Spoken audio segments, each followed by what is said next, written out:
ओडिशार समस्त शिक्षक शिक्षयित्री बंधु मानक मोर नमस्कार। आपण मानक आमर ये ओडिया टेस्ट यूट्यूब चैनल को बहुत बहुत स्वागत। आमे आपण मानक पई नै आछू दैनिक पाठटिका जहाँकि 22/8/2026 शनिवार शिशु वाटिका 3 प्रथम और द्वितीय श्रेणी निमंते। यही दैनिक पाठटिकाटी पंचपदी उपर आधारित अच्छी। तो आपण मैंने यही दैनिक पाठटिकाटी देखा पूर्व आपण मानक रिक्वेस्ट आपण मैंने चैनल को सब्सक्राइब करूँ, वीडियो गुड़ को बहु मात्रा लाइक और शेयर करूँ।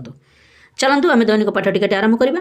पाठटिकाटी आरंभ करने पूर्व आपण मैंने यही कलम गुड़िक कराई नियंतु, जहाँकि समय, श्रेणी, पीरियड, विषय, प्रसंग, दक्षता, मुख्य उद्देश्य, एलो कोर्स, अतिथि, बोध, अभ्यास, प्रयोग, प्रसार, शिक्षण सामग्री आउ मंतव्य यही कलम गुड़िक कराई नेला परे आपणकर दिनर कार्यक्रम आरंभ हो, जहाँकि 6:30 रु 6:45 प्रार्थना कार्यक्रम। यापर आपणकर प्रथम पीरियड शिशु वाटिका 3 प्रथम और द्वितीय श्रेणी को नेबे। समय अवधि आरंभ हो 6:45 रु 7:30। आपणकर विषय प्रसंग होची जहाँकि कार्यक्रम रहिबो योग आउ व्यायाम। समस्त पिला मानकु नै योग व्यायाम कराइबे। यापर आपणकर द्वितीय पीरियड कार्यक्रम आरंभ हो। द्वितीय पीरियड रे आपणकर समय अवधि आरंभ हो 7:30 रु 8:15। शिशु वाटिका 3 प्रथम और द्वितीय श्रेणी को नेबे। विषय प्रसंग होची भाषा, मीनार घर, दक्षता रहिबो श्रवण कथन, मुख्य उद्देश्य होची गप संबंधी सरल प्रश्नर उत्तर देबे। एलो कोर्स होची LLD 9.5.1। अतिथि रहिबो पिलामानंकु चित्र देखाई आलोचना कराइबी। बोधरे रहिबो मीनार घर गपटी पिलांकु कहिबी। अभ्यास रहिबो गप संबंधी सरल प्रश्न पचारिबी। प्रयोग रहिबो व्यक्तिगत भावे जणे जणे गपटी को पढ़िबे। प्रसार रहिबो घरे माँ को गपटी को कहिबे। TLM आवश्यक गल्प कार्ड, चित्र कार्ड, प्रश्न कार्ड। तो यही आपणकर द्वितीय पीरियडर कार्यक्रमटी परिसमाप्ति हेबो। यापर तृतीय पीरियड ताहा पूर्व आपण मानकर 8:15 रु 8:25 स्वल्प विरति कार्यक्रम। यापर तृतीय पीरियड शिशु वाटिका 3 प्रथम श्रेणी को नेबे। समय अवधि आरंभ हो 8:25 रु 9:10।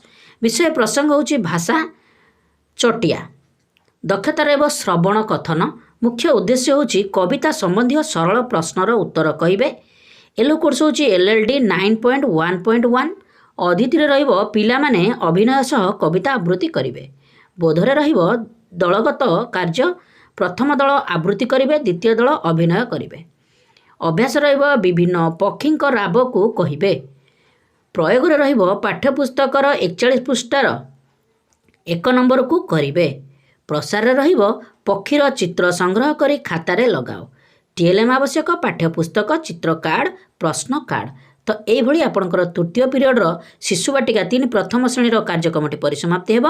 यापर तृतीय पीरियड द्वितीय श्रेणी समय अवधि आरंभ हो 8:25 रु 9:10। विषय प्रसंग होची भाषा सभिए हेले खुशी, दक्षता रहबो पठन लिखन, मुख्य उद्देश्य रहिबो ल फला शब्द पढ़िबे, वाक्य पढ़िबे ओ लेखिबे। एलो कोर्स होची LLD 10.3.2। अतिथि रहिबो पिला माने चित्र देखि शब्द पढ़िबे। बोधरे रहिबो दलगत कार्य, प्रथम दल शब्द कार्ड देखाइबे, द्वितीय दल को से शब्दटी को पढ़िबे। अभ्यास रहिबो पाठ्यपुस्तकर पृष्ठा 49 रो 6 नंबर कराइबी। प्रयोग रे रहिबो पृष्ठा 50 रो 7 नंबर कविता संबंधी प्रश्न उत्तर कराइबी। प्रसार रहिबो ल फला आउ ल फला व्यवहार करी शब्द 10टी खातारे लिखि आनिबो। TLM आवश्यक पाठ्यपुस्तक, शब्द कार्ड, चित्र कार्ड। तो यही आपणकर तृतीय पीरियडर कार्यक्रमटी परिसमाप्ति हेबो। यापर आपणकर चतुर्थ पीरियड कार्यक्रम आरंभ हो। समय अवधि आरंभ हो 9:10 रु 9:55। शिशु वाटिका 3 प्रथम श्रेणी को नेबे और द्वितीय श्रेणी को। विषय प्रसंग होची गणित, आस 10 तैयारी करिबा। दक्षता रहबो संख्या चिन्हट, मुख्य उद्देश्य होची बड़ संख्या सान संख्या चिन्हट करिवे। एलो कोर्स होची CD 8.1.1। अतिथि रहबो पिला मानंकु 2-2 जण करी ठिया करैबी, बड़ सानर तुलना करिवे। बोधरे रहबो संख्या कार्ड व्यवहार करी बड़रू सान क्रम रे सजाइबा कार्य कराइबी। अभ्यास रहिबो संख्या कार्ड व्यवहार करी सानरू बड़ क्रम रे सजाई रख। प्रयोग रहिबो पाठ्यपुस्तकर पृष्ठा 46 रो 1 नंबर और 2 नंबर कराइबी।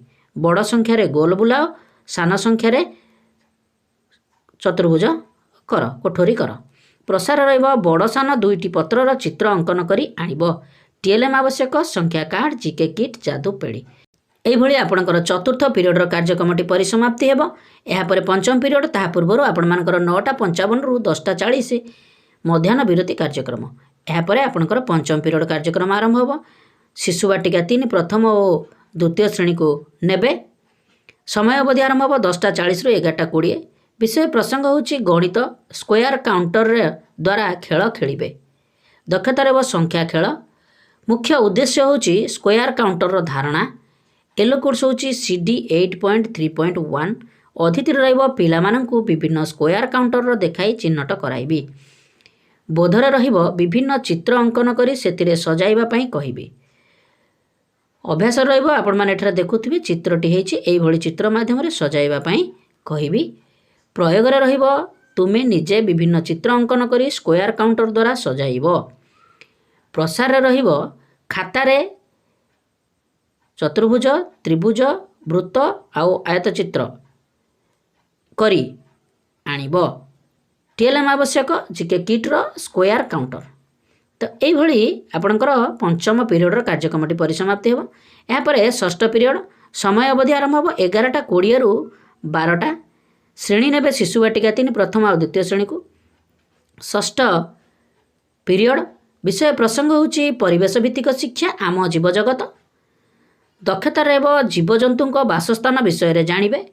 ମୁଖ୍ୟ ଉଦ୍ଦେଶ୍ୟ ହେଉଛି ଜୀବଜଗତର ଧାରଣା। ୟେଲୋ କୋର୍ସ ହେଉଛି SED 4.3.1। ଅତିଥିରେ ରହିବ ପିଲାମାନଙ୍କୁ ଚିତ୍ର କାର୍ଡ଼ ଦେଖାଇ ବୁଝାଇ କହିବି।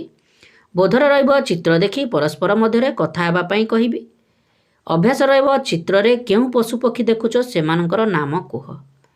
ପ୍ରୟୋଗରେ ରହିବ ପଶୁ କେଉଁଠାରେ ରୁହନ୍ତି, ପକ୍ଷୀ କେଉଁଠାରେ ରୁହନ୍ତି କହିବେ ଓ ଲେଖିବେ। ପ୍ରସାରରେ ରହିବ ଘରେ କେଉଁ ସବୁ ପଶୁପକ୍ଷୀ ପାଳନ କରନ୍ତି ଖାତାରେ ଲେଖି ଆଣିବ। TLM ଆବଶ୍ୟକ ଚିତ୍ର କାର୍ଡ଼, ପାଠ୍ୟ ପୁସ୍ତକ। ତ এইভাবে ଆପଣଙ୍କର ଷଷ୍ଠ ପିରିୟଡ଼ର କାର୍ଯ୍ୟକ୍ରମଟି ପରିସମାପ୍ତି ହେବ। ଏହାପରେ ସପ୍ତମ ପିରିୟଡ଼କୁ ନେବେ। ସମୟ ଅବଧି ଆରମ୍ଭ ହେବ 12ଟା ରୁ 12:30। ଶିଶୁ ବାଟିକା 3 ପ୍ରଥମ ଆଉ ଦ୍ୱିତୀୟ ଶ୍ରେଣୀକୁ ନେବେ। ବିଷୟ ପ୍ରସଙ୍ଗ ହେଉଛି ଶାରୀରିକ ଶିକ୍ଷା। ଦକ୍ଷତା ରହିବ ଖେଳର ଧାରଣା। ମୁଖ୍ୟ ଉଦ୍ଦେଶ୍ୟ ହେଉଛି ବିଭିନ୍ନ ଖେଳ ଖେଳିବେ। ୟେଲୋ କୋର୍ସ ହେଉଛି PD 3.1.7। ଅତିଥି ବୋଧ ଅଭ୍ୟାସ ପ୍ରୟୋଗ ପ୍ରସାରରେ ରହିବ ଛାତ୍ରଛାତ୍ରୀମାନେ ବିଭିନ୍ନ ଖେଳ ସାମଗ୍ରୀ ନେଇ ଶ୍ରେଣୀ ଗୃହରେ ଓ ଶ୍ରେଣୀ ବାହାରେ ବିଭିନ୍ନ ଖେଳ ଖେଳିବେ। TLM ଆବଶ୍ୟକ ବିଭିନ୍ନ ଖେଳ ସାମଗ୍ରୀ। ତ এইভাবে ଆପଣଙ୍କର ସପ୍ତମ ପିରିୟଡ଼ର କାର୍ଯ୍ୟକ୍ରମଟି ପରିସମାପ୍ତି ହେବ। ତ ଶନିବାର ଶିଶୁ ବାଟିକା 3 ପ୍ରଥମ ଓ ଦ୍ୱିତୀୟ ଶ୍ରେଣୀର 22/8/2026ର ଦୈନିକ ପାଠ ଟିକାଟି ପରିସମାପ୍ତି ହେବ। ନିଶ୍ଚିତ ଭାବରେ ଏହା ଆପଣମାନଙ୍କୁ ବହୁତ ହେଲ୍ପଫୁଲ୍ କରିଥିବା ଆଶା ଓ ବିଶ୍ୱାସ। ନୂଆ କରି ଆମ ଚ୍ୟାନେଲକୁ ଦେଖୁଥିବା ଶିକ୍ଷକ ଶିକ୍ଷୟିତ୍ରୀ ବନ୍ଧୁମାନଙ୍କୁ ଆମ ଚ୍ୟାନେଲକୁ ସବସ୍କ୍ରାଇବ୍ କରନ୍ତୁ। ଭିଡ଼ିଓ ଗୁଡ଼ିକୁ ବହୁମାତ୍ରାରେ ଲାଇକ୍ ଆଉ ସେୟାର କରନ୍ତୁ। ଆମେ ଏଇଭଳି ଦୈନିକ ପାଠ ଟିକା ପୂର୍ବ ଦିନରେ ପ୍ରସ୍ତୁତ କରି ଚ୍ୟାନେଲ ମାଧ୍ୟମରେ ଉପଲବ୍ଧ କରାଉଛୁ। ନମସ୍କାର। ସର୍ବେ ଭବନ୍ତୁ ସୁଖିନଃ।